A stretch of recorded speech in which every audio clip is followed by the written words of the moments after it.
Ontem eu conversei com quem assistiu, né? Conversei com você que assistiu e com os que estavam conectados com a gente sobre o momento de Jesus no jardim do Getsêmani. Um momento muito interessante para a conversa que nós temos tido a respeito da última semana da vida de Cristo. Estamos andando no texto de Marcos e aprendendo muita coisa. Diz assim o texto de Marcos 14:32. Então foram para um lugar chamado Getsêmani e Jesus disse aos seus discípulos: sentem-se aqui enquanto vou orar. Levou consigo Pedro, Tiago e João e começou a ficar aflito e angustiado. E lhes disse: a minha alma está profundamente triste, numa tristeza mortal. Fiquem aqui e vigiem. Indo um pouco mais adiante, prostrou-se e orava para que, se possível, fosse afastada dele aquela hora. E dizia: Abba, Pai, tudo te é possível. Afasta de mim este cálice, contudo não seja o que eu quero, mas sim o que tu queres. Então voltou aos seus discípulos e os encontrou dormindo. Simão, disse ele a Pedro, você está dormindo? Não pode vigiar nem por uma hora? Vigiem e orem para que não caiam em tentação. O espírito está pronto, mas a carne é fraca. Mais uma vez ele se afastou e orou, repetindo as mesmas palavras. Quando voltou de novo, os encontrou dormindo, porque seus olhos estavam pesados. Eles não sabiam o que lhe dizer.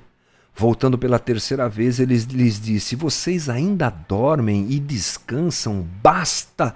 Chegou a hora, eis que o Filho do Homem está sendo entregue nas mãos dos pecadores. Levantem-se e vamos, aí vem aquele que me trai. Eu comecei ontem a nossa conversa perguntando a quem estava nos assistindo o seguinte: qual era a imagem que os discípulos tinham de Jesus? 3 anos andando com Jesus, qual era a imagem que eles tinham? Vamos nos lembrar quem era Jesus andando com aqueles discípulos. Jesus era aquele que sempre tinha as respostas. Ninguém conseguia fazer pegadinhas com Jesus porque ele era a pessoa que sabia tudo. Até os maus intencionados que queriam derrubá-lo caíam diante da sua sabedoria, da sua iluminação. O Espírito Santo, obviamente, o dirigindo em tudo. Ninguém conseguia vencer Jesus no quesito sabedoria. Jesus sempre resolveu tudo. Quando faltou vinho, ele resolveu. Quando as pessoas estavam doentes, ele resolveu. Quando faltava comida, ele resolveu. Se o caso eram tempestades, ele resolveu. Eles lembravam inclusive de Jesus transfigurado. Olha a imagem que os discípulos tinham de Jesus, aquilo que está em Marcos capítulo 9. Jesus iluminado, transfigurado, resplandecente como o sol, as suas roupas brilhando, é o que o texto nos diz. Impressionante. Jesus era, tipo assim, invencível para aqueles homens. Inclusive, quando ele anuncia que vai morrer, não há temor nas palavras dele, como a gente vê ali em Marcos capítulo 10. Eu serei morto, eu serei entregue aos homens e tal, mas firme, sempre firme. Agora Jesus está diante deles, ajoelhado, chorando e sofrendo. E o tipo de sofrimento que Jesus passa não é alguma coisa muito normal, comum, é alguma coisa muito intensa. Diz Marcos 26:38, aliás, Mateus 26:38, a minha alma está profundamente triste, numa tristeza mortal. Lucas registra o seguinte, 22:44, estando angustiado, ele orou ainda mais intensamente, seu suor era como gotas de sangue que caíam no chão. Não era um sofrimento comum, era uma coisa pesada. Por quê? Porque Jesus está diante do que lhe acontecerá. O Calvário chegará. Aquilo que ele anunciou vai acontecer. A pergunta é, por que Jesus, esse homem invencível, está agora tão fragilizado? Por que Jesus está sofrendo tanto? Será que é alguma crise de ansiedade? Será que é algum problema de estresse da parte de Jesus? Bem, vamos nos lembrar, eu comecei explicando isso ontem, que o que Jesus viverá é além do que imaginamos. A morte não nos cai bem, porque somos seres eternos. E todo momento em que a morte se apresenta, isso nos constrange, isso nos desequilibra. Haja visto o momento que estamos vivendo, não é? Esses números de morte não são números, são pessoas. E a morte em si já é alguma coisa complexa e difícil de viver, mas ela atinge a todos. Todos nós. Nesse sentido, portanto, a morte é comum a todo mundo. Mas a morte de Jesus será ainda pior. Ele enfrentará uma morte pior do que a nossa. Não só pela crucificação, não só pela maneira, mas o que ele viverá naquele momento da cruz. Porque a morte de Jesus, ela se trata do cumprimento do que a Trindade resolveu fazer em prol da reconciliação do homem com Deus, lá na eternidade. E ela será única e exclusiva. Não é um homem comum morrendo, ainda que isso já seja desesperador para todos nós. É o Filho de Deus se entregando pela humanidade e carregando o pecado de todos. Lembre-se de Isaías 53? Certamente ele tomou sobre si as nossas enfermidades, sobre si levou as nossas doenças. Mas ele foi traspassado pelas nossas transgressões. Não foi somente a lança do soldado que o furou, que o feriu. Meu pecado, o teu e o de toda a humanidade foram colocados sobre ele. Dá para nós entendermos o que o espera? Por isso, o sofrimento de Jesus já começa no Getsêmani. Falei ontem que a palavra Getsêmani, sabe o que ela quer dizer no hebraico? Prensa. Jesus já começa a ser prensado. Prensa porque ali haviam as prensas para extrair o azeite da oliveira. Então, Jesus já começa a ser prensado. E o interessante é que Jesus quer que os discípulos estejam com ele. E ele se chateia quando eles dormem, não é interessante? Talvez você possa dizer assim, claro, Jesus está sofrendo e ele quer que eles partilhem disso, chorando com ele, sofrendo com ele. Sim, também. Mas há um aspecto didático, que foi o tema da conversa de ontem, muito sério no fato de Jesus estar no Getsêmani e convidar os discípulos a verem. Ele quer que eles vejam o seu sofrimento. E ele inclusive diz para eles, vocês precisam vigiar. No texto que nós lemos, isso está registrado 2 vezes. Mas ele disse isso porque 3 vezes ele encontrou os discípulos dormindo. A palavra vigiar, no grego, ela quer dizer além de estar atento, ela quer dizer também perceber, entender, aprender. Jesus queria que aqueles homens aprendessem alguma coisa. Eles precisavam ser testemunhas do que estava acontecendo. O que Jesus queria ensinar a eles. Preciso correr, mas vou falar isso para você. Primeira coisa é que a vitória está em morrer.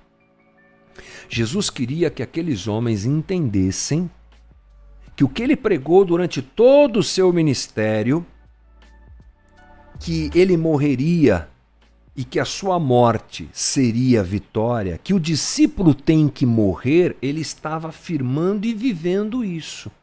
Lembre-se que a ideia que os discípulos têm de Jesus naquele momento é uma ideia como popularmente era comum, era uma ideia comum para todos ali. Eles se lembravam dos rebeldes que se levantaram contra Roma. Um dos casos que eu citei ontem foi o de Judas Macabeu, que em 160 a.C. foi morto.